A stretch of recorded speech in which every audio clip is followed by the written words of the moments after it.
So hello everyone and welcome back to another video on my YouTube channel. तो आज मैं तुम लोगों को बताऊंगा कि क्या एनसीईआरटी सफिशिएंट है नीट बायोलॉजी के लिए, और अगर है तो कैसे। तो एक प्रैक्टिकल अप्रोच आज हम सीखेंगे कि 10 क्वेश्चन को सॉल्व करेंगे, उसके बाद डिसाइड करेंगे कि कितना हमारा प्रिपरेशन है, उसके बेसिस पे हम आगे बढ़ेंगे। तो चलो, ये है तुम्हारे 10 क्वेश्चन, इसको पढ़ लो। Which organisms are mostly cosmopolitan in nature? The matrix of cartilage is produced by photoperiod affects reproduction in animals. Is it true or false? Which algal class shows post-fertilization developments? Water vascular system is found in which phylum? Curly top virus spreads through which plant tissue? Question number 7. The fumigatory plant of family Solanaceae. मतलब इसका नाम आपको बताना होगा. The which part of the plant is rich in starch grains? इसके बाद है तुम्हारा electron micrographs is linked with which phase of meiosis?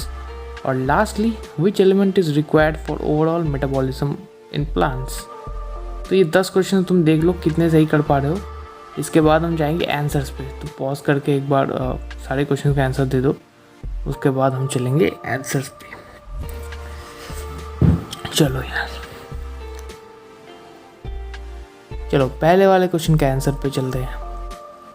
तो कॉस्मोपॉलिटन नेचर, आंसर है फंगी।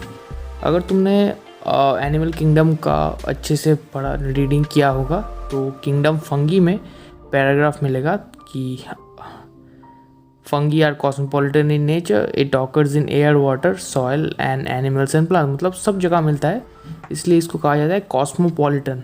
सो अब देखो यार, कितना माइन्यूट सा लाइन था, पिक किया गया था। ऐसे क्वेश्चन फ्रेम हो सकते हैं, तो बिटवीन द लाइन्स रीडिंग करना बहुत ज़्यादा इंपॉर्टेंट हो जाता है। इसके बाद चलते हैं क्वेश्चन नंबर 2 पे। The matrix of cartilage is produced by chondrocyte. तो ये लाइन पढ़ो एनिमल टिश्यू में। Cells of this tissue chondrocytes are enclosed in small cavities within the matrix secreted by them. मतलब क्या है, कॉन्ड्रोसाइट अपने आप अपने खुद के मैट्रिक्स को सिक्रीट करता है, तो आंसर हो जाएगा तुम्हारा कॉन्ड्रोसाइट। ये देम वर्ड यहाँ पे बहुत ज़्यादा इंपॉर्टेंट है। इसके बाद photoperiod affects reproduction animals. Yes, it affects animals and plants both.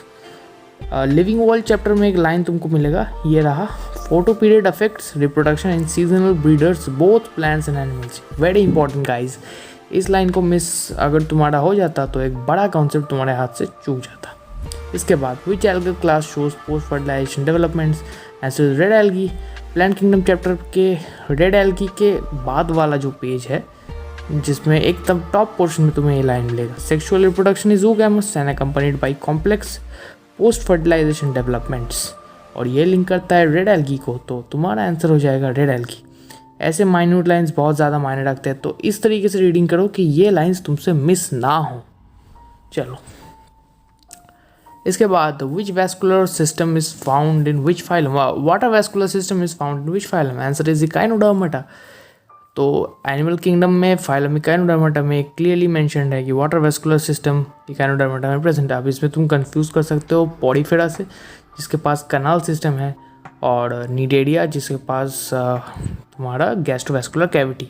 इसके बाद ये कॉलम बहुत ज़्यादा इंपॉर्टेंट है, साइंटिस्ट का कॉलम से क्वेश्चन आने का प्रोबेबिलिटी भी ज़्यादा है, क्योंकि 2019 का ओडिशा पेपर में ऑलरेडी एक ऐसा क्वेश्चन आ चुका है। तो curly top virus spread through phloem tissue.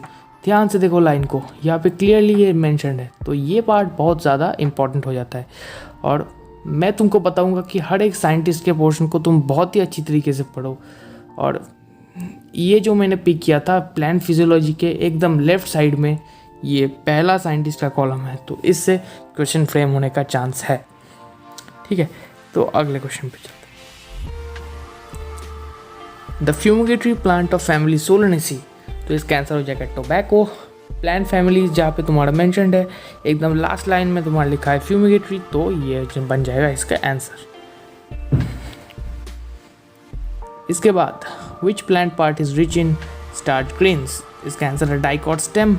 Dicot stem के पैराग्राफ के लास्ट लाइन से ये इसको पिक किया गया है। The cells of endodermis are rich in starch grains and this layer is called starch sheath. देखो माइन्यूट रीडिंग कितना इंपॉर्टेंट हो रहा है, देख पा रहे हो। इसके बाद electron micrograph is linked to which phase of meiosis? Answer is zygotene. अब इस लाइन को ध्यान से पढ़ो। Electron micrograph of this stage indicates chromosome synapses is accompanied by formation of complex structures called synaptonymal complex. ये भी बहुत important है। हो सकता था कि ये लाइन तुमसे मिस हो जाए, पर मैंने तुमको ये करवा दिया है, तो अगर इससे क्वेश्चन आए तो तुम इसको सही कर लोगे। इस तरीके से पढ़ो कि ऐसे छोटे छोटे इन्फॉर्मेशन तुमसे मिस ना हो।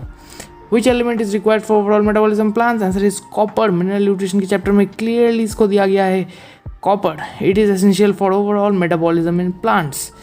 तो ऐसा भी फ्रेम हो सकता है, हर एक लाइन इंपॉर्टेंट है, किसी लाइन को छोड़ना मत। यही सबसे बड़ी स्ट्रेटजी है।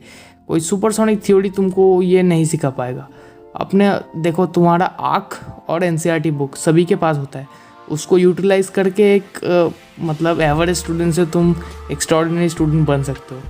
तो यही है कि सब उसको यूटिलाइज नहीं करते, तुम करो यूटिलाइज। और अगर तुम्हारा स्कोर ग्रेटर देन 5 है तो बहुत अच्छी बात है, तुम्हारा प्रिपरेशन मस्त चल रहा है। और थोड़ा एक्स्ट्रा रीडिंग ज़रूरी है, माइन्यूट रीडिंग ज़रूरी है, जो तुम्हें करना होगा। और कोशिश करना कि इसको 5 से 8 तक तुम कन्वर्ट कर पाओ। तो यही था जो मैं कहना चाहता था कि स्ट्रेटजी तो बस यही है, फॉलो करते जाओ, पढ़ाई करते जाओ, और मिलते हैं अगले वीडियो में। तब तक के लिए गुड बाय।